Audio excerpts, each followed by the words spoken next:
Seriously, like, I don't mean to be like gaslighting people here or like downplaying people's emotions, but like we have a society of like big whiny babies and everybody wants to have PTSD about this or like be triggered by this. And like, I'm sorry, it's like kind of the freaking easiest business in like the history of Earth, okay? There are more important things than sitting on this stupid Zoom call. Oh, I'm getting heated. Ooh, I'm getting emotional. Holy shit. Oh, her.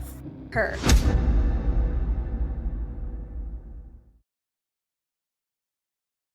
What's up, weight makers? It's me, Mommy Suna. She's gonna buy me a diamond ring. My baby is sleeping right now. That's amazing. So today we have a Zoom call to watch. This is by some diamonds in Young Living. I'm sure at least some of them are Royal Crown diamonds. I'm not really sure. I have not watched this, and normally I like to screen content before. Pop-Tart, please. Before putting it up on my channel, because, you know, quality control. We don't want to put a bunch of boring stuff up in here. But I did see a clip of this that Miss Julie Jo sent me. Love her. While she was watching this for herself. And one of these ladies was, like, yelling at these girls. And I'm like, oh, I would like to expose that on my channel, please. Thank you. So, yeah, I think we're all about to be just angry for humanity. Also, one of you guys sent me to my P.O. box a bunch of Savvy Minerals. Now, Savvy Minerals is actually Young Living's makeup brand that they no longer have because they shut it down, I think in like November last year or something. And they're all like loose powders. It's very Bare Minerals-y. But yeah, I have like, I think this is a face powder, some loose pigment for your eyes. I think there's a blush here. This is a bronzer, I guess. So yeah, I'm gonna be using it today just to give it a try. I've never tried it and I've always wanted to. So thank you, whoever it was who sent it to me. Her letter says, please leave out my name. So thank you, you know who you are. Okay, so before we get started, make sure you leave a like. And actually, I follow Telltale, aka Owen. He's got like multiple YouTube channels, but he posted recently that like he asked his subscribers to watch one of his videos in full, and it like boosted his videos in the algorithm like hardcore because people were watching things more. So listen, I know it's a lot to ask because my videos can be really long, but if you have the time to listen to me whine, like literally I'll probably be whining a lot here, please try to watch the video in full and we'll see what happens. Because listen, Owen from Telltale said it helped boost his videos in the algorithm, so let's try it out if we can. I know it's asking a lot, so don't feel obligated to. I'm just like, damn, if Owen said so. Without further ado, I've talked enough. Let's press play. I like to know like just who we're hanging out with. So will you put in the chat box over on the right where you're from? Those of you who are on, where you're from, your favorite oil, and what's your next like goal for your business? Like a new rank up, a re-rank. Sorry, I know this is like so early to be pausing, but you know what always like irks me about this specific request is that like they're on Zoom. If she was live streaming to Facebook or something or Instagram or whatever, like the algorithm would boost based on engagement, right? But like you're in a private Zoom chat. I don't know how many people are on this call. I don't think it says, but there's probably a lot. I mean, we clearly have a grid view of everything. Like, you know that the people who are asking people to post all this stuff, they're not reading those. They're not reading those responses. You don't care. Quit acting like you care what their favorite oil is. Young Living has 7 million oils. Maybe it's just to be like, look at how much we care, when in reality, they don't give a shit at all. I don't know. That just bugs me. I'm like, what's the purpose? You know you don't care. Quit acting like you care. I'm Lindsay, and my goal is to re-rank to Crown Diamond. We are really seeing lots of growth this spring, so that's really exciting. I feel like in this business, if you're newer, it's going to always do this. That's just very common. Sometimes in the beginning, you can have it go like this, just because sometimes those first few ranks can be, depending on how big your warm market is coming in, how well connected you are in person, if you're very connected into, you know, multiple circles of people, or if you have a lot of followers online, whatever, you can kind of skim through those first few ranks. That's interesting. Don't they always say, no, it's an even playing field. We all start at the same spot. Clearly you don't. She just admitted it. She's like, if you are essentially well-liked in your community and you have a lot of contacts, if you'll have a lot of people who trust you and will take your advice on things, then you'll rank up really fast. Yeah, we say that all the time. And the Huns are always like, no, everyone's equal. I had to work just as hard. No, you didn't. Here she is admitting it. Like, if you have a big network, if you have a lot of followers, yeah, easy. You'll get through those ranks real easy. You have plenty of people who will buy your shit. You have plenty of people who will listen to you and believe you and trust you. But if you have no friends, you're a loser and you can't make ranks. Sorry, bye. Depending on just, yeah, how big your warm market is. But everyone, I always say this, the network marketing, like like actual business skills kick in when your warm market like runs out. If that makes sense. Because we all have a warm market that whether it's 2 people or 200 or 200,000. Who has a warm market of 200,000 people? Seriously? Wouldn't you say, like, if you have a following of 200,000 people, you wouldn't call that your warm market if they're following you, right? You don't know them. I guess I always thought that a warm market would be like your family and your friends, you know? Not if you have an Instagram of hundreds of thousands of followers. I don't know, maybe if they're already following you, but 200,000 feels like a bit of a stretch. We can say, hey, you should buy it. I mean, Jessica Garvin posted, I don't know if she's on here yet, but she posted a robe. I don't need a robe, but she posted a robe this morning. I clicked the, right? It's like, You we need all the have that ability room. to, but when that stops, then I feel like that's when it forces us to learn the skills to build our network and to keep networking so that we can market to fresh people. And so what I often see, I've been doing this now for 9.5 years. I feel like a granny, but what I often see is people run out of their warm market, and that's when they tap out because they're like I'm doing all the things I did, but it's not working anymore. Well, that's just because you need to keep networking. and that's half of the name of our business, right? Network marketing. And so that is hard, and that pushes us out of our comfort zone. Sometimes we have to learn new skills. It just takes time. There's lots of failure that can come with that. And oftentimes the networking part can look like a lot of work before we are reaping efforts. But if that's where you're at, stay the course. So AKA, it might feel like you're spending a ton of money and not making any money, but just keep going with it. Yeah, of course she wants you to keep going with it because every time you buy shit, she benefits. Every time you spend money, part of it's going into her pocket. So yeah, of course she wants you to keep going with it. we had a little like setback, and then we kind of plateaued for a while, and now we're seeing growth again. But the fun thing is, and if this hasn't happened to you yet, this is normal too. Oftentimes the growth that you have after a plateau or after going back a little bit comes from a fresh new, I don't want to say batch of people because that sounds so impersonal, but it's true. Oftentimes the people who got you to the rank of senior star, some of them will stay, but some of them, they decide they're going to pause a little bit, or they step away from sharing or whatever. And maybe you got yourself to senior star, but a lot of times the people I got to diamond with, like my core leaders, many of them have decided like that's, wherever their rank was at in that season, that's where they're stopping, or they pull back a little bit. And I totally respect that. Did she just admit your hard work and dedication and all those things aren't actually what gets you to senior whatever the fuck she just said? No, it's the people you recruit. She's like, the people who got you there, okay? So many of them are like, no, I worked so hard for this. I got myself there. No, you recruited a bunch of people. You can thank the people that you recruited to your downline. So far, I'm hating these. I am hating these so much. The directions all say swirl brush in powder and tap off excess in cap. Sweep color on eyelid. Dude, like I'm trying to pack it on and it's just nothing's happening. No wonder they closed down anyway. We all have a vision for what this is going to be for us, but I can't let them pausing their like desire for growth stop me from growing. So what I've had to learn over these 9.5 years is that if someone decides to take a break or steps back, I can't harbor, feelings of like, oh, nobody's working for my dream. Well, no one is going to work as hard for your own dream, your own goals, your family than you are. Nobody is working for my dream. Exactly.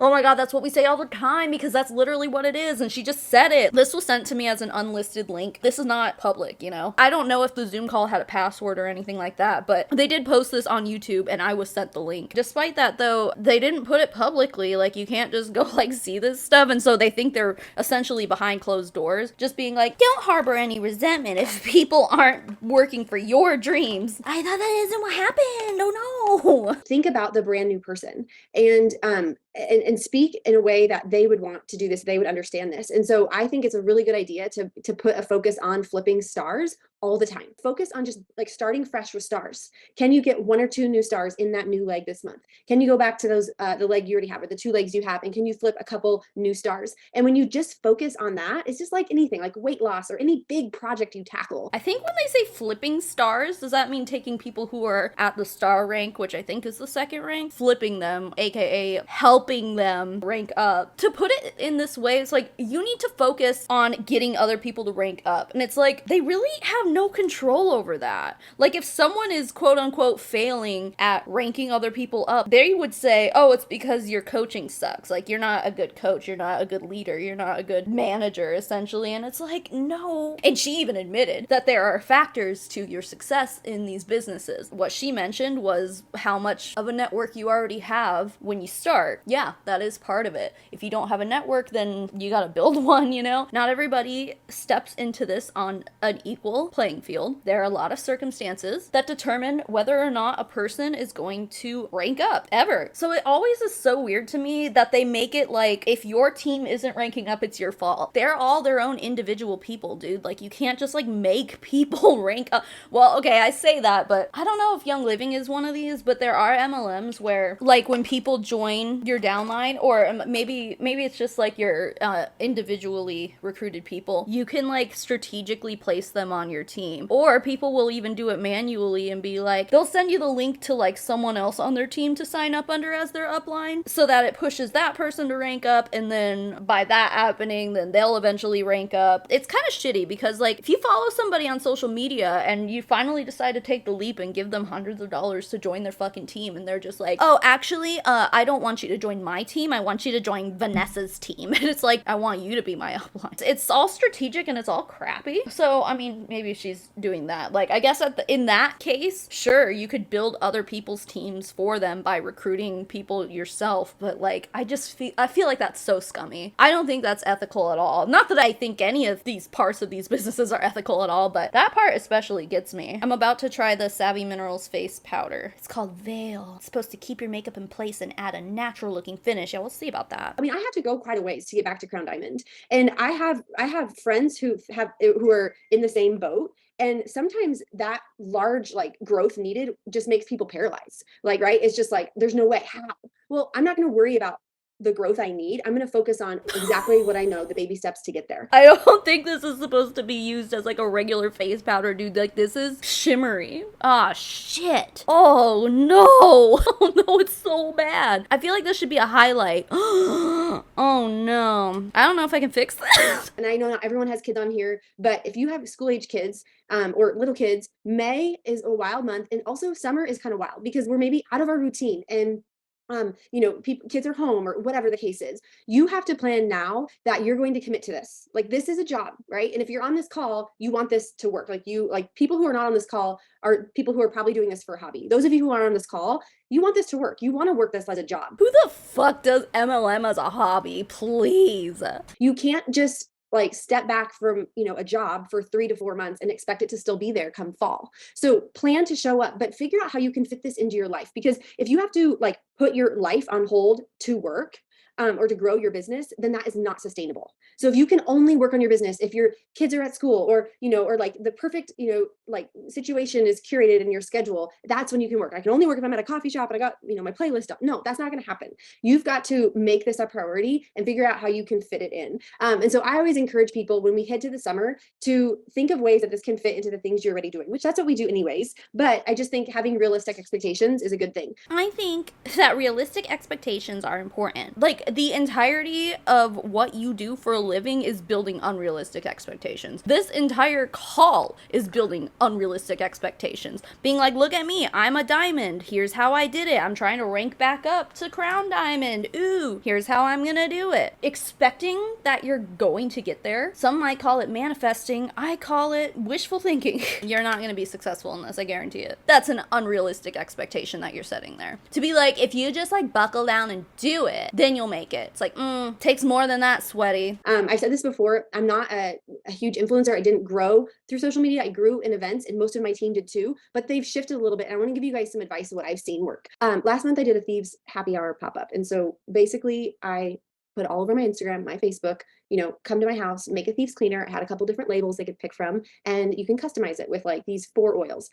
I always think it's a good idea. Don't ever give people like 20 oils to pick from. Make it small or they'll be overwhelmed. I posted that. I had maybe 3 or 4 people say yes. So if you are someone who posts things for a local event and you cross your fingers that they're going to see your post and they're going to say, yes, I want to come, that's not usually super fruitful. So this lady is a crown diamond, which is the 3rd highest rank in the company, I believe. I think it goes diamond, crown diamond, royal crown diamond. Oh yeah, so she's a diamond. So she's trying to rank up to crown diamond, and then top is royal crown diamond. So like you would assume that she has like a pretty big network of people and a big following, at least a decent sized one if you're a diamond. She's like, yeah, I made a post and like 4 people said yes. That is like really bad conversion. Please don't try to tell people how to like do social media and shit, because clearly you don't know what you're doing. This bronzer is kind of weird too. I just don't like loose pigment. Like it's very hard to strategically place, very hard to stack. What I did was then put my Mel Robbins pants on and said 5, 4, 3, 2, 1. I brain dumped a list. I tried to go for 30 people,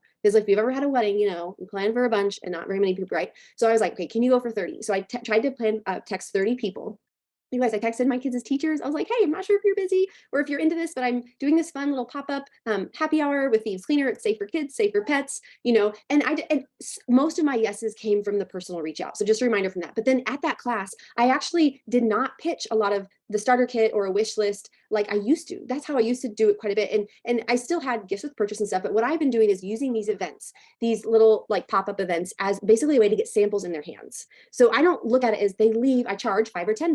And I don't look at it as like, oh, this was a failure. I look at it as, oh, if I can get 20 people here and get a sample of Thieves Cleaner in their hands, then in the next 2 weeks, I can be following up with. I'm sorry, did she say charge them $5 or $10? Oh my god. Dude, you're not supposed to charge people to go to your fucking MLM sales event. Can you imagine the audacity to reach out to people in your lives, your children's teachers, which we already know are underpaid and don't have money to just waste on shit like this, let alone like even if they were to sign up, teachers cannot afford your expensive ass products. They just can't. So, okay, let's prey on the teachers. What else? Are you gonna be like, text my pediatrician?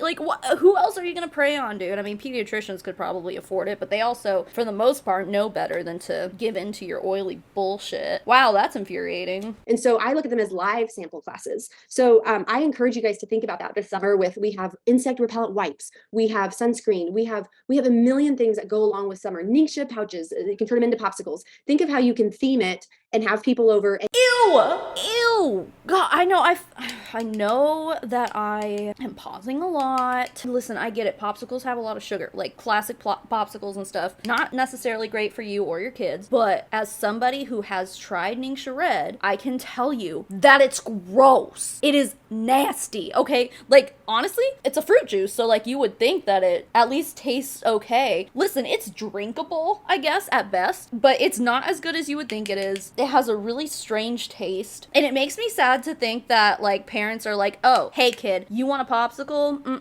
The only popsicle you're getting is this frozen, oily, ew, like, can you even freeze oils? I don't know. Frozen, oily popsicle. Wow. Parent of the freaking year. I mean, not to say that you need to be like shoving regular popsicles down your kids' throats all the time. Everything is fine in moderation. We know that by now, right? But these poor children, just let them have a normal ass popsicle, please. Plus, Ningxia Red, obviously, as we should all know by now, is extremely expensive. Each bottle is $50 each. Ridiculous. it's better to just use an easy button than nothing. If you have to start from scratch and deal with all the end of the school year stuff and all the schedules, most likely your business will take the back burner. And so if you need an easy button, check that out. They have stickers for moving your body every day. Everyone wants to get rid of their cellulite. The cellulite massage oil, go for that, because it's better to use the easy button than to think you're going to do all these things on your own, not have the time, and then not do anything. Regarding cellulite, because I'm an idiot and I don't know anything about this stuff, but I'm sure someone in the comments has struggled with cellulite before. Can you get rid of cellulite? Like, no, seriously. I mean, without maybe like, I don't know, losing weight or something. Because like, I'm thinking, because I remember back when Tyra Banks had that picture of her at the beach come out where she had cellulite on her thighs, and then she went on her talk show and she was like, Kiss my fat ass. Obviously, it wasn't a big deal or whatever. But I'm like, if Tyra Banks, freaking multi-millionaire, that chick has money. If she can't fix her cellulite, why would anyone expect to be able to fix cellulite with a fucking cream of essential oils? Like, if it's that easy, I think Tyra Banks would not have ever had cellulite. Like, she was a supermodel, dude. Her entire career is built on her looks. I'm not trying to shame cellulite. I'm just saying, like, it doesn't seem like something to me that is just like, you can easily get rid of it. Guys, I hate all of this makeup. I hate all of it. It's so bad. I am not shocked at all that they got rid of it. Hi, guys. I am a squirrel and wrote down all these random notes in no particular order. So I'm going to show me a squirrel that knows how to write. That would be amazing. I've never seen it before. I'm a squirrel and I wrote stuff down. Stop. Please just stop. One of the things that's been actually like bugging the shit out of me lately is people who do not realize like the trickle-down effect of their attitudes and their mindset and their freaking absence. Yeah, your attitude trickles down to your team. I guess to an extent she's right. I mean, if you're a dick to your team all the time, like no one's gonna want to join you, which she's really not making a very good case for herself so far. She's only said like 2 sentences and she's already sounding like a jerk. You know what annoys the shit out of me, ma'am? Listen, I know you think you're behind closed doors, but can you stop yelling at your team, please? Wow, the audacity. Also, this is kind of a form of, I don't want to say victim blaming, although I do think that most people who join MLMs are victims in one way or another. Either victims of hustle culture sparked by capitalism, or victims of manipulation and lies that got them to join the MLM in the first place. But it almost is victim blaming in the way where it's like, if you're not growing, it's your fault. It's not the compensation plan's fault. It's not the business model's fault. It's your fault. No, it's really not. Because in essence, the multi-level marketing business structure was designed for most people to fail. I don't even like to use the word fail because it sounds negative, right? But like if you fail in an MLM, then you basically were a cog in the entire system that was working the way it was supposed to. Your failure is exactly what the business model is made to do for 99% of people. So even though you're like in a business model that is designed to fail, she's just like, no, if your business isn't growing, then it's your fault. It's because you have a crappy attitude. And quite frankly, ma'am, you have a crappy attitude. How's your business going? They never ever want to blame the actual culprit, which is that the business model is just set up for every single person on this call to just go nowhere with it. So not to like get on a high horse, but you cannot be triggered by your business and need to step away from your business and whine and cry and take a big ass break from your business and still expect your business to be there when you get back. Okay. I'm sorry, but truth bomb, it's annoying to everyone else around you. And it actually just, it's so unrealistic. And it's just like such a stop. Thank you. Seriously. Like, I don't mean to be like gaslighting people here or like downplaying people's emotions, but like, y'all, it's a business. Okay. It's just a business. It's not our identity. Like Young Living, this business is not our identity. We don't need to be like so whiny and cry. I feel like we have like a society of like big whiny babies. I'm sorry. I'm in a mood today. We have a society of like big whiny babies and everybody wants to have PTSD about this or like be triggered by this. And like, for the love of God, this is like, I'm sorry, it's like kind of the freaking easiest business in like the history of Earth. Okay. Like we're not roofing houses. We're not working on the pipeline. We're not like building boats in Alaska. There are like really freaking hard taxing jobs out there and Young Living isn't one of them. Okay. And so I don't care like how many hours you have in a day or how like full your plate is. There's someone here, someone on this call probably, who has it harder or has a busier schedule and is still finding time to just like squeeze their business in. Holy fucking shit. Wow. I mean, we're seeing it right here, right in front of our faces. An absolutely prime example of the attitude that you have to develop in order to be successful in MLMs. Now, I don't know this girl's story. I don't know the level of success she's found in her essential oil business, but she has developed the exact attitude that one needs to have in order to be successful here. And what kind of attitude is that, you may be asking? You're going to arrive at a fork in the road, or a roadblock, if you will, where you're going to realize exactly what is required out of you to be successful. And what that is you have to put your feelings, your empathy, your sympathy, whatever, put all that aside. You don't have it anymore. No more. You can't have that. You can't care about other people's situations. You can't care about other people in general. You have to put all of that aside and start being selfish. You have to start saying, I don't care what happens to other people as long as I continue to be successful. And newsflash, most people don't want to do that. Most people are good people, okay? Most people can be empathetic. They can talk themselves out of being an absolute jerkwad. They can talk themselves out of benefiting off of the struggles of others. So when they hit this roadblock / when they hit this fork in the road, they're stuck with a decision that they have to make. And that decision is, do I want to continue being a good person who has sympathy and empathy and actually cares about other people and what happens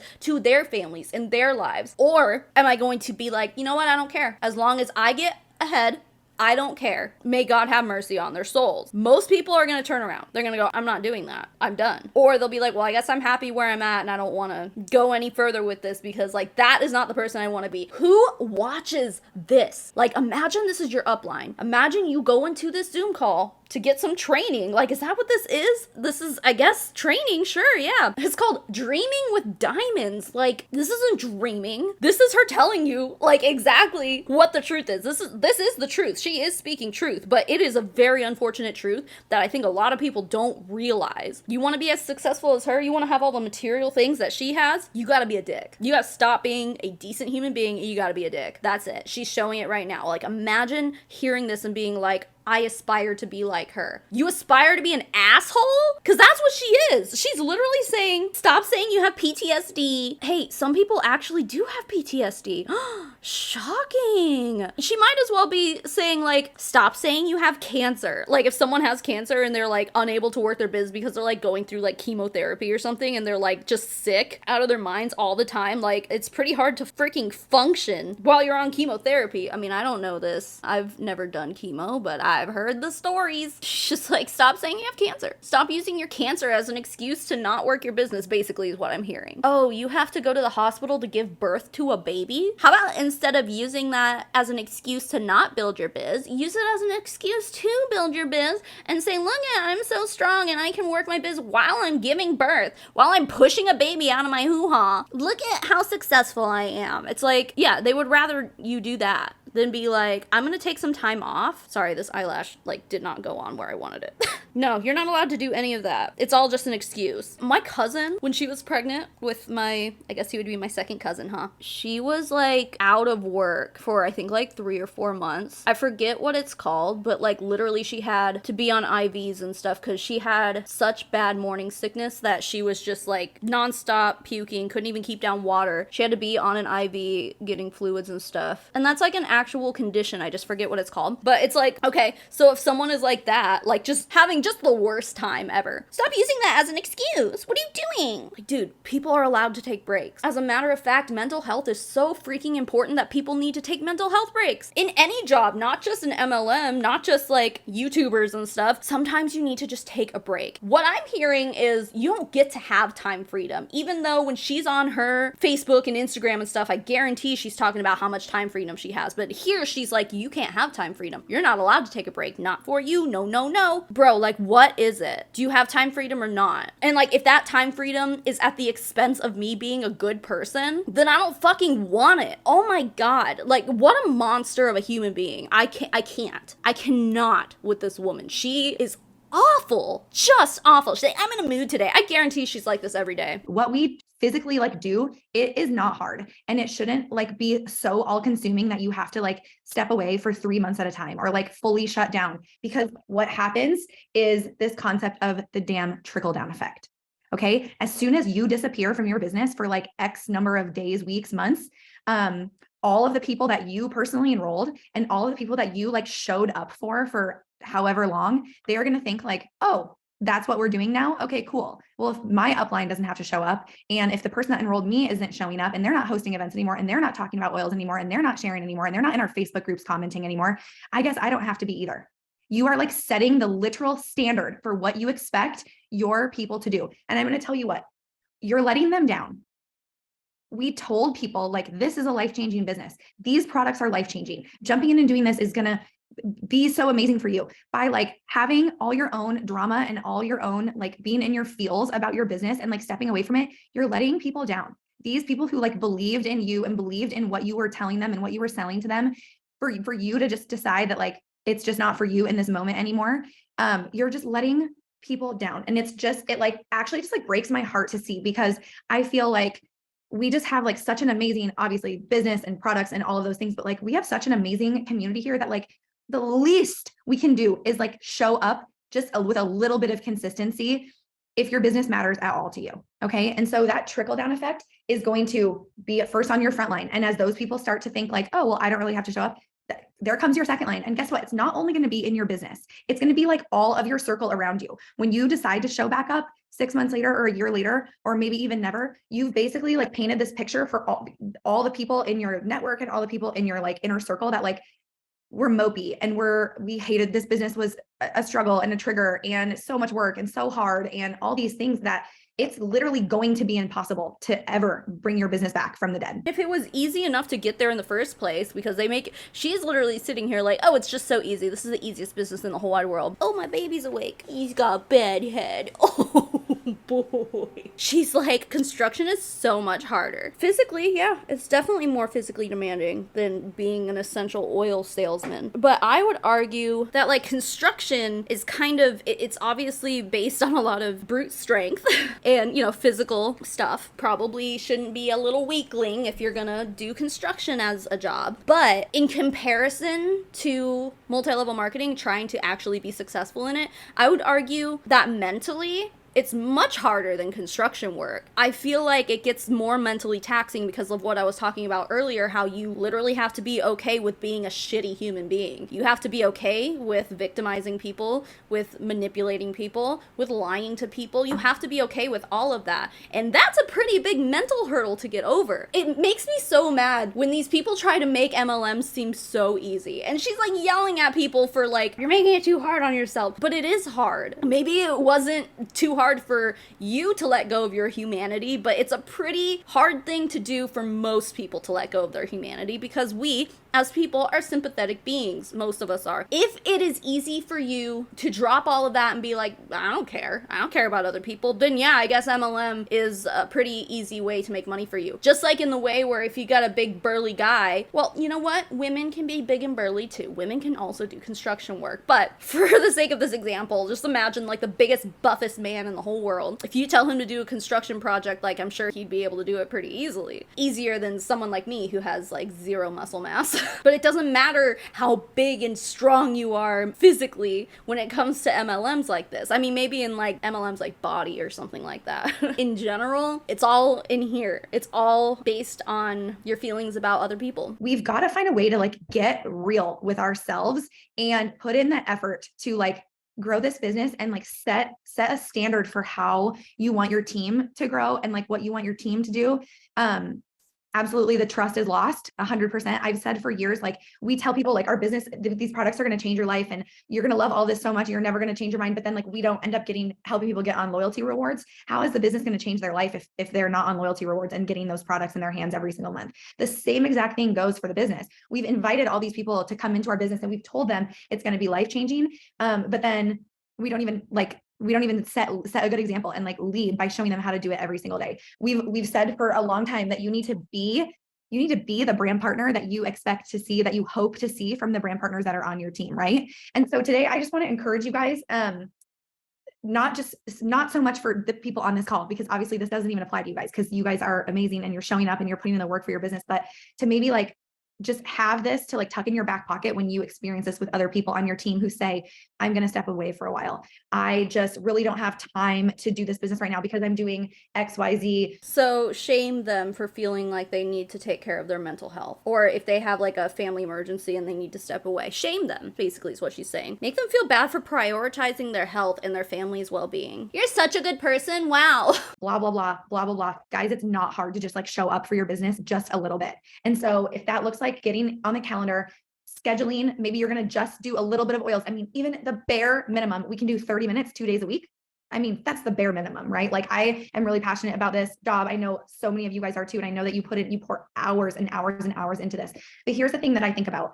If my upline and my upline had not poured in like the time and the effort and the energy into building this business and like showing up consistently, I never would have said yes. I never would have jumped in. And like, think about the effect that would have on my family now and forever if I had never said yes to this business. We owe it to like all these people around us that we've told this is going to be great. We owe it to them to continue to show up in our business. And so again, this doesn't probably apply so much to you guys, but to all the people around you. And here's the other thing I want to say about everybody being so damn triggered about everything. Okay. Have you guys ever heard this old expression? I think it was like my dad who told me this, or my husband, who also is also like my dad, who tells me all these things that inspire me. You see a man driving down the street and like, this is like in the olden days, and he's got like a really fancy, cool sports car. There's two ways of thinking. Okay. When you see this guy in his like big fancy car, there's a way of thinking that's like, oh, must be nice. Oh, so yeah, he must have a lot of money. He must have family money. He must be nice in his sports car. Or there is, I wonder what he did to make the money to afford that. I'd love to learn from him. I want to know I like what he has. I want to be able to do the things that he does to be able to afford that really cool sports car. Okay. And so what I want you guys to do is I want you to get your asses inspired. I want you to go find people in this Young Living community that freaking inspire you. If you need help, I can write a list of people who are inspiring. But when I see so many leaders on this call, I see you guys, when I see you showing up, I'm like, oh, I got to go share my oils. Lindsay Leaf is like a perfect example of that. She's like been one of the most consistent leaders and like people that have inspired me since like the very, very beginning of time in my business. Brian Martin showing up every single freaking day without a hitch. Logan like never fails to be like texting me and like helping me show up in my business and keeping me consistent. You guys, we can freaking do this, but it does require us to like have those people that inspire us as well. And so if you're watching the people that are taking a break from their business or feeling uninspired and feeling pouty about their business, let's give them a little tip tap on the mute button for a little bit. Okay. And we're going to redirect our energy to like where we can feel inspired and like who is going to help us get motivated and get out of bed every single day. Okay. So you always hear these people like use this as a selling point to be like, oh my gosh, like the community, my team is so amazing. Like I've met lifelong friends and we're just all so empowered and successful together. And like these people will be in my life forever, even if they leave the business, blah, blah, blah. What kind of relationship would you describe this as? Because to me, I'm like, if you people are my friends and I come to you having either be like, maybe I'm going through a tragedy or maybe my mental health isn't doing well and I just need to focus my attention on other things. As a friend, you should be there for your friends. You're not a real friend. This is not a genuine relationship. Like it's literally fair weather friends. If everything's great and fine and dandy and there's no issues here, it's like, cool. We can be friends. But the moment there's an issue, the moment they need help, support, love, compassion, empathy, or sympathy, the moment they need that, put them on mute. That is not being a friend. That is a shitty friend. I wouldn't even call it a shitty friend. It's just not a friend. That is like the opposite of what friends do for each other. And she's just sitting here like, relationships are cool. You can have them as long as they don't, I guess, tax you, you know? And yeah, I can understand like, because I cut toxic people out of my life a lot. The moment I see toxic behavior, I'm like, bye. Been there, done that, sis. I don't have time for toxic people. But most people aren't toxic, okay? Most people share common feelings, I guess, about relationships with other people and what that means to them. Maybe you give people second chances and stuff whereas I don't, but like that's because I used to give second chances and now I'm like, whoa, not doing that. But for the most part, it's just not genuine. It's not real. None of these people care about each other. They put on a face to be like, yeah, we're all a family. We're all one big oily family. And it's like, but the moment one of them has an issue, the moment one of them needs help and support, they're just like, no. We cut her out. She's gone. Bye-bye. Quit running around talking about how great everyone is. I'm sure so many of these people have like taken a Snapchat or an Instagram story and been like, oh, this is such an inspiring Zoom call with my leaders and blah, blah, blah. It's like, stop doing all that because it's not true. Clearly it's not true. If you are okay with cutting people out of your life that you supposedly care so much about, if they have a personal struggle, you're gonna cut them out? Seriously? Another way to kind of like turn this around for yourself or for like if you have people on your team that are like going through this season, okay? Number one, we got to give people some hard truths. I know people are not going to like it, but like we need to have a little bit of real talk with them because there were times in my business where I was like, I don't think I can do this, or I might need to step away, or I might want to do this other thing. And I am forever grateful to the people that were like, no, you're not. Like, you're not going to do that. I'm not going to let you do that. Like, I'm not going to let you step away, or I'm not going to let you not push for that rank, or like whatever that looks like. Yeah, they would love for you to push for that rank. You know why? Because if you rank up, then they rank up, or they benefit in some way. Of course, they're going to tell you not to. It's not for your own good. It's for their good. They're not trying to keep you from quitting because they just want to see you succeed. No, they want to succeed. And so far, you've been a cash cow for them, and they don't want you to stop because you're making them money. But we've got to get ourselves in the right mindset. So a few things I want to encourage you guys to do: make your bed every day. Leave your shoes on. If you got stuff to do, I talked about this on another call. This has been like my freaking life hack. Leave your shoes on. It signals to your body that like, we got shit to do. Some people have like carpet in their house. I mean, maybe if you have like a set of strictly indoor shoes that you never walk outside with, maybe. But otherwise, it's like, that's gross. That's just making more cleaning for yourself, which clearly you are not going to have time to do if all you're doing is living, breathing, drinking this fucking Young Living business. But anyway. If you are like in your cozy socks, your body is like, are we getting in bed soon? Should we read a book? Should we like snuggle up and have some coffee and scroll TikTok for 87 hours? Leave your shoes on so that you can feel inspired to like walk around and like get things done around your house. Get 10,000 steps in, get that like sunshine on your face early first thing in the morning. Take your Super B. Raise your hand if you're like, if you have your camera on, raise your hand if you like take your Super B consistently. I know I've done a crappy job of it. Super B will change your life. I gave a bottle of Super B to my friend who was at our house this past weekend. I loaded her up with like a bunch of my Young Living favorites. She's just a brand new brand partner, just got started. So I sent her home with all these things.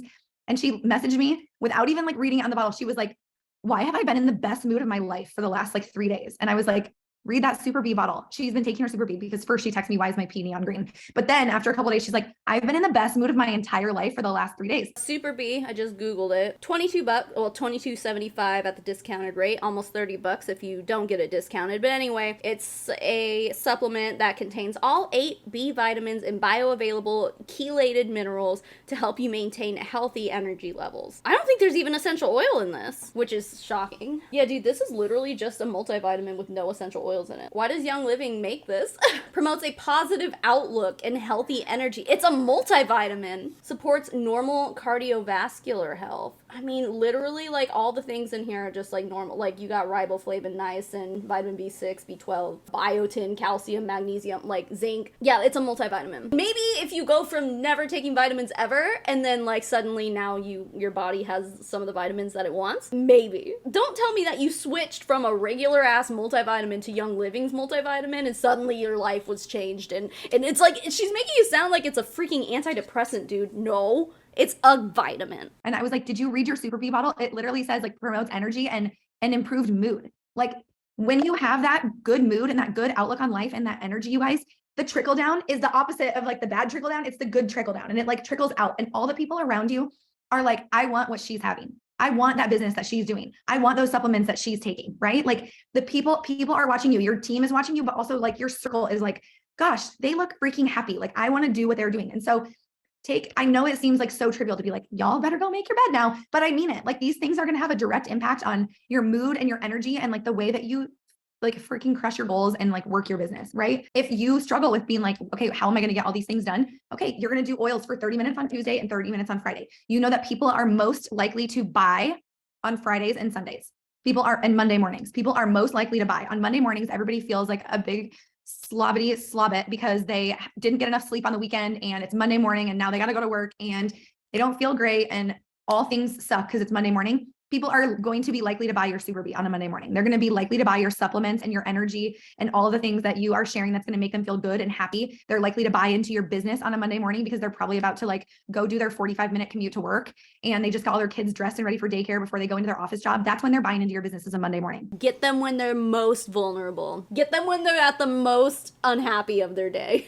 And then you can convince them harder. Get them when their inhibitions are down. Yeah, you're really empathetic. This is not caring about other people's struggles and how they're feeling. Like, it's actually preying upon them feeling bad, which is so messed up. Things on Friday, it's payday. They feel a little frivolous. They feel like, okay, well, maybe I'll just buy that CBD Beauty Boost that's going to make my skin glow. They're going to buy that on a Friday. They're going to also buy it on a Sunday. And so plan your week accordingly. Okay, the other ones I wrote down here, I wanted to share with you guys 3 super easy, fun ways to get oils in people's hands this month. Like Lindsay mentioned, it's end of the school year. So if you're on this call and you've got kiddos, you know it's about to be like the mad dash to the finish, but it's also seasonally. I always think seasonally in my business. This is also like beginning of summer, right? And people are like real happy and on like a high about like all the good things to come. And we've also got Mother's Day. Okay. So the three ways we can get oils into people's hands this month. Number one, teachers gifts, end of the year, teachers gifts. Even if maybe if you don't even have kids, like, you know, a teacher, you probably know a teacher or two, end of the school year, a teacher's gift, a thieves cleaner, a stress away wooler, some bath bombs. Okay, stress away and bath bombs I could see, but like just giving your teacher a cleaner, like an all-purpose cleaner, can you imagine?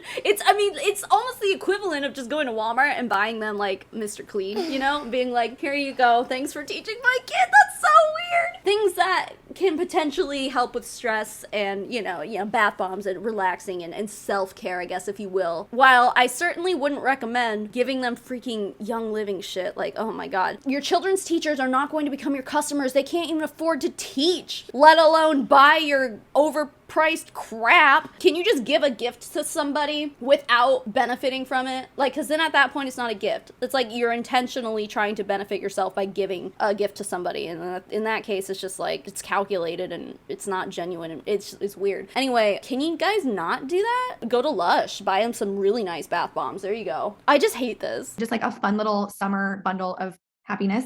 We've also got Mother's Day. This doesn't even have to be your own mom, but you could literally put together a bunch of thieves cleaners and like print a cute little Happy Mother's Day card and drop them on all your neighbors' doorsteps. Hand them all out. It's like so easy to just gift things. Like, it's so small. What does it cost? Like $3 to give like a thieves cleaner, but gift it with like a thoughtful card. People are going to come back to you and ask you what the heck that magic was. Thieves cleaner doesn't even smell good. I've smelled it because one of my sister-in-laws is a hardcore Young Living head, if you will, an oily mama. And in her bathroom, you know, she's got the thieves hand soap, and then like she's got the thieves dish soap in her kitchen and stuff like that. So yeah, I've smelled it. And while I can't like put words to describe what it smells like right now because I don't really remember what it smells like, all I remember is smelling it and being like, ugh. I would be like, oh, I don't want my house to smell like this. Ugh. Please no, I'd rather have it be like lemony fresh. So I don't know, like if someone put thieves anything on my doorstep expecting me to be like, what was that? Magic? No, I'd be like, what is this stinky shit? We need you guys to get your people in your homes, host a fun little summer kickoff party. Okay. The big summer blowout. Get people in your house, invite everyone over, do it in your backyard, thieves cleaner, some like citronella, a little like some bug away bombs, some lavender, like, grab some of those insect repellent wipes, lavender lip balm, like just bring people into your home. You don't have to give these things away. Just have them like out and around. Have your diffuser going, have your thieves cleaner out on your kitchen counter, have everyone over and like do like a little like grown up lemonade stand situation and just have people in your house and like make an excuse to get people to your house so that you can share all of these happy things with them. Don't make it weird. This is a good season to be entertaining. People just want to get out and into the sunshine and like do things with their life. So, I mean, she would probably expect you to not mention what it is you're doing, like what your intentions are. You'd probably be like, hey, everyone, come over for a barbecue. And then they're going to walk in and you're just going to have oils just fucking everywhere. A diffuser in every room. Everyone walks into your house and they're like, can't breathe. They're going to walk in and immediately know what's going on. And then the moment you start being like, hey guys, does anyone want lemonade? Let's make it together as a team. Here's some drops of essential oil. Blah. Ew. Everything that they would do at that event would be Young Living centered and it would just be weird. She's like, don't make it weird. If that's what your intentions are, if you're going to invite everyone over for a barbecue or whatever, a cookout, with the intentions of just like, oh, it's a fun summertime, they walk in and you start pitching them products, you're a transactional friend and you suck. Hi guys. Okay, so just to follow up with like a couple of things Jess said, because I feel like it's so true when like we become like big babies with this business. Like that is like the first word that comes to my mind, like just being a big baby. I think we can all relate to being a big babies ourselves at some point or another. Like, oh, well, like the website didn't work for like 10 minutes at the beginning of the sale. And like who cares, you know? And it's like, we have to really think about a lot of the jobs like that Jess mentioned. And like, it kind of like brings you back to reality, right? And like that this is truly the best job ever. And I forget who mentioned this example. I think it was on this call like a year ago, that like, when you think about it, like if another business owner, think of somebody who owned a restaurant, maybe it was Lindsay who said this. If somebody owned a restaurant and they were like, oh gosh, like I'm tired, like this, like I'm just like kind of drained, like I need a break. And they're like, I'm just going to take like a few weeks. I'm going to take a couple weeks off.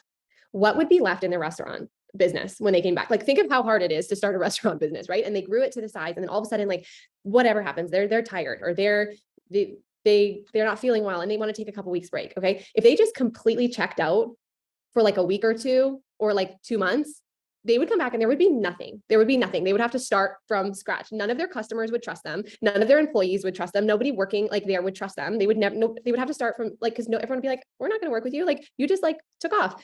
And like Jess said, like, even if you feel like you need a break, there's so much power to showing up a little bit consistently. And that's for not only your team, but also your customers. But like showing up a little bit, that's not what you're preaching. You're preaching like show up all the time and have no time freedom and work and work and work and work and work. If you own your own restaurant or any business really, but she used the restaurant. If you are a business owner, chances are you have employees, you have managers. You can't be just running it by yourself. Even if you have like a family member or something that is well versed in the way your business works, whether it's someone you know personally or someone you hired. As a restaurant owner, you are able, as long as you establish a good staff and you have trusted people to step in when you are not able to, like what if you're sick, you know? What if something unexpected happens? Like in any business, you need to expect the unexpected, essentially. I worked at Baskin-Robbins when I was 16 to when I was about 18, so about 2 years. It was run by a husband and wife, and they only hired teenagers. And I think it was because they knew that they could pay us less. They were the cheapest people on the planet. Like when I tell you they were cheap, sorry guys, Griffin is mad that I'm up here working and not downstairs watching Mickey Mouse with him. I know,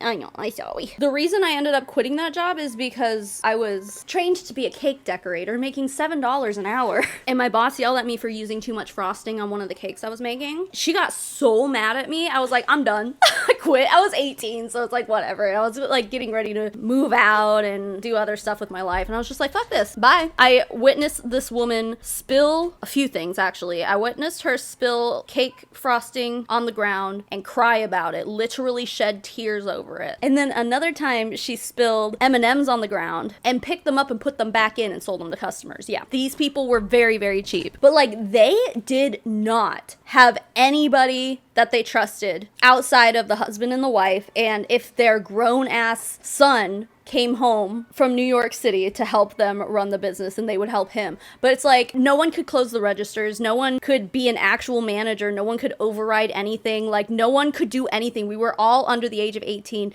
They would only hire young people because they knew that they could pay us dirt cheap, like bare minimum. I was promoted to shift manager, but that didn't come with any new responsibilities. It just came with a name tag. I didn't order inventory. I didn't do anything, dude. And I sit back and I think like, yeah, those people were doing it wrong. Because like then later, you know, later in life, I was a dog groomer for 10 years. And when COVID hit is when I ended up quitting to do YouTube full time. For about a year at the end of my stint as a dog groomer, I got promoted to like an assistant manager of a grooming salon. I ordered the money. I counted the register. I had keys to the place. Like, and I think that's pretty normal, right? Like I was a trusted person that was able to run the business when my manager, like the store manager, wasn't there. I was capable of doing all those things. I was allowed to touch the money. I was allowed to let the big armored van guys that came by to collect money out of the safe. I knew the safe code, you know, stuff like that. I knew how to open the safe. I knew how to unlock the little thing underneath the safe that has all of the money. Like I knew how to do all of those things. I knew how to call the bank and order change. Like I knew how to do all of these things so that if my manager needed to go on vacation or whatever, things would be running smoothly. And I wasn't the only one. There were a few other managers that were capable of doing the same thing.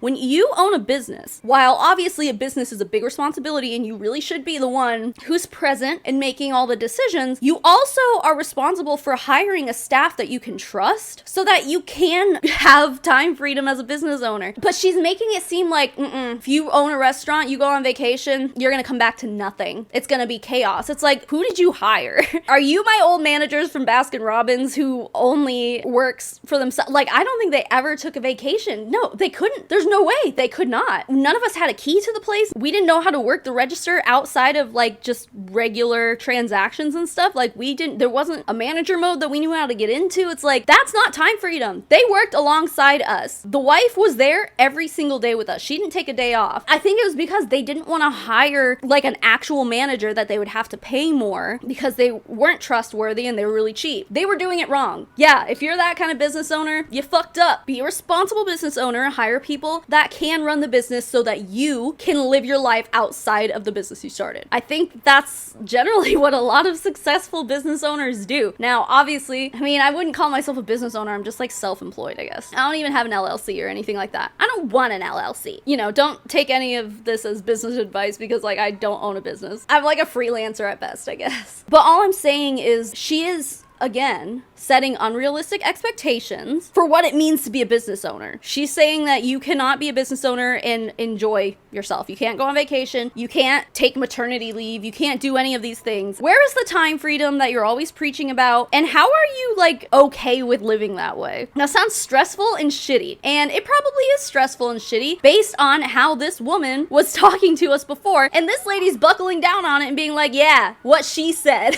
You gotta show up for your business all the time, all day, every day, or else you won't be successful. Okay, like that's not something I want, dude. I guess if you're a workaholic, maybe. I've gone through half the day and like I haven't really done anything yet. I start to feel like crap about my business. And I start to feel like, oh gosh, like what's the point? Maybe we should just start. I should start fresh tomorrow. Like, you know, and so that is my biggest tip for you guys. It's just something that I have just changed recently. And that's something that I did last month. And I just came out of last month just feeling so refreshed. We had growth again, which is so nice to see. And those are just things that I kind of implemented last month that I thought really helped. And they really helped like my mental space too. I wonder if Young Living had growth the past month for them. I mean, that's what they say anyway. Maybe just their team. I feel like it kind of hasn't been on anyone's radar a lot lately. There's just been other stuff going on and like not much has come out from Young Living where it's like we're all just talking about it. I wonder if that's why. We kind of like stopped talking about Young Living to talk about other stuff and then they're like, oh, okay, now we can grow again. I guess we gotta start talking about Young Living more. Darn. If you have like little kids during the day and you're finding it hard to like, because sometimes these tasks can be very like, you know, oh, I can do this in the 5-minute pockets, but sometimes you need like a good chunk of time to like get focused and like get in the zone. I always call it get in the zone. So something I started doing is with a couple of girls, and we're doing this once a week, and we're just picking like 8:30 at night because in this season with our kids' schedules, like it's just working, and we're turning on a Zoom call and we're not even talking, but we're telling each other in a text thread, we're giving like our list like of what we're supposed to, like what we're going to work on, like write a team email, get the promos out, check on loyalty orders, whatever. And then we just like work with our Zoom open. And that might sound dumb and maybe you don't need that, but what I found is that I was putting off certain tasks, and like Logan said, get them out of your brain or they feel heavy. There's like a lot of things in this business I don't like doing. Oh, okay. Well, that was a good admission there. But anyway, this is like having a accountability partner. This is also kind of what power hours are. MLMs do this all the time. She's talking about this like they never do this. Like what you're running a team of network marketers here, like, and you've never done power hours with your team? Maybe they do, but it's like what she's describing is basically just holding each other accountable, which they usually do through holding power hours, where they just put on music. I have a video where I snuck into a Mon 8 power hour, and they literally just put on music and like vibe together and don't say anything, and then they just like send out a bunch of cold messages. I think that's pretty normal. Like, why haven't you done that before? And so I've learned you just have to unemotionally attach yourself, like just like you do in your home. I don't like doing laundry. I don't like filling the dishwasher, but you do it, right? And you're not like, oh, this is so boring or this is so painful. You just do it because we're just adults and we just do it. And there's things in our business that we avoid because we don't like doing it and we don't have a boss or anybody holding us accountable. And those things, not only is it the act of not doing those tasks that is holding you back from growth, but it's the weight of the shame and the guilt of knowing you should be doing them. Like checking once a week, who's got loyalty orders, depending on the size of your team, and messaging them, hey, your order's going to go through, you know, or about to go in actives, things. Dude, like, I don't want to like point out another person's child, but like, there is a woman on here who has a newborn baby, but this baby is screaming. Like, it is very unhappy. It needs something. And the mom is just sitting there staring at the Zoom call, ignoring her crying baby. You guys, itty bitty newborns like that don't cry for no reason. They always have a reason to cry. cry. Then you get into like terrible twos, which is where I'm at right now. My baby cries because I go upstairs and he doesn't want me upstairs. He wants me downstairs. No, he knows how to ask for things for the most part. If he's hungry, if he's thirsty, if he's tired, all those things. Like I know he knows how to communicate those things with me. With newborns, that is their main way of communicating that they're uncomfortable, that they're upset. Newborn babies do not cry for no reason. You're not paying attention to it, and maybe it needs social. Have you played The Sims before? Having a newborn baby is kind of similar to playing The Sims. You burp it, you feed it, it goes back to sleep, play with it a little bit. No, this lady is straight up ignoring her baby who is screaming. That probably is gonna upset people. It upsets me, but I'm just like, this lady cares more about this horrible Zoom call. Like honestly, just like terrible in every way. She cares about it more than taking care of her own baby. Like get up and be a mother to your newborn. Seriously, fuck this bitch, dude. Fuck her. There are more important things than sitting on this stupid fucking Zoom call, and it's sitting in your lap right now. You're holding it in your arms, actively ignoring it. Fuck her. Holy shit. It is screaming. Actually, I wrote a whole bunch of handwritten notes to like our top enrollers last month, and dude, I'm gonna fucking I have an assistant cry. that helps me, but I was like, I want to do this, and it took me 2 hours, and I sat there with a Zoom open, just writing while I was watching Netflix. But I needed that accountability. So there's an idea to partner up with someone, and then, yeah, I think that's all I had. Jess, did you hear from Britt? No, she hasn't responded, so she must still be in the Cairo. I fucking can't, you guys. I can't. This Zoom call, oh, it only has like 10 seconds left, but fuck her.